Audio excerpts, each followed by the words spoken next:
So I started volunteering about 10 years ago. Spent a lot of time coming on family holidays to North Wales, and it always included a trip on the railway. When the opportunity came for me to volunteer, I took it. Worked my way up to fireman, which I've been doing for nearly 10 years.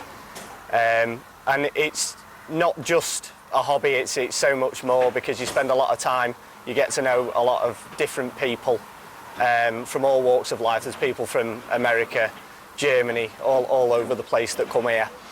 Yeah, similar to Michael. As some people know, my father is a driver here, so I came up here when I was younger than I can remember.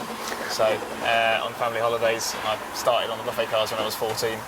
I ended up at the lodge when I could, when I was 16, at about the same time as Michael. Yeah.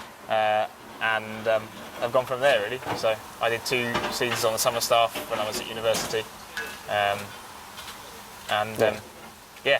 And there's always something for anyone, really. If you're not mechanically minded, if you're more interested in being public facing, that there is something that you can do. And people who have come here as cleaners 20 years on are now rebuilding steam engines, rebuilding original diesel engines and things like that, so it can take you so far. I agree. I think it's summed up with, you come for the trains and stay for the people, though. Yeah, absolutely.